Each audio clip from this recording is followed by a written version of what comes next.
Hello students, இன்றைக்கி class 12 சிபிஎஸ்சியில் இருக்கக்கூடிய இன்டெக்ரல்ஸ் சாப்டர் பார்க்கலாம். அதில் exercise 7.1 first sum integral of sin 2x dx.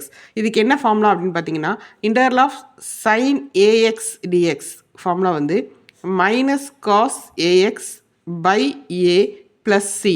இது வந்து ஃபார்முலா. ஸோ சைனை டிஃப்ரென்ஷியேட் பண்ணோம்னா மைனஸ் காஸ், இங்கே ஏஎக்ஸ்ன்னு இருக்கனால மைனஸ் காஸ் ஏஎக்ஸ், அப்புறம் ஏஎக்ஸை இன்டெக்ரேட் பண்ணுறப்ப ஏ அது வந்து நம்ம டிவைடில் போடணும். டிஃப்ரென்ஷியேஷனில் மல்டிப்ளிகேஷனில் போடுவோம், இன்டெக்ரேஷனில் டிவைடில் போடணும் ப்ளஸ் சி. ஸோ அந்த கான்செப்ட் படி இங்கே இன்டெக்ரல் ஆஃப் sin 2x dxக்கு பதிலாக minus cos 2x by 2 plus C. இதுதான் வந்து ஆன்சர். ஓகே, இதே மாதிரி second sum integral of cos 3x dx. Cos 3x பண்ணோம்னா sin 3x, 3x இன்டெக்ரல் பண்ணுறப்ப 3/3 ப்ளஸ் சி. இதுதான் வந்து செகண்ட் சம்மோட ஆன்சர்.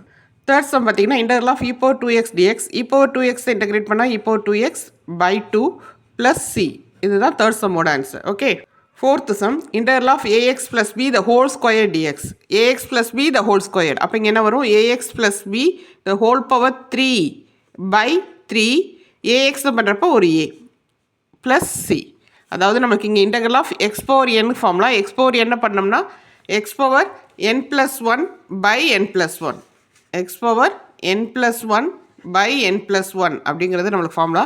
ஸோ அதனால் ax plus B the whole power 2 plus 1 3 by 3 ax பண்ணுறப்போ ஒரு a ப்ளஸ் சி. இதுதான் இதோட answer. Okay, next fifth sum integration of sin 2x minus 4 e power 3x dx. இதில் ரெண்டு டேர்ம் இருக்குது. ஸோ இதை தனித்தனியாக இன்டெகிரேட் பண்ணிக்கோங்க.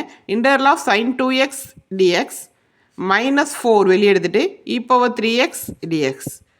ஸோ அப்போ sin 2x பண்ணோம்னா minus cos 2x by 2 minus 4 அப்படியே வச்சு e power 3x பண்ணுறப்போ e power 3x by 3 plus C. இதுதான் இதோட ஆன்சர். ஓகேவாம்மா?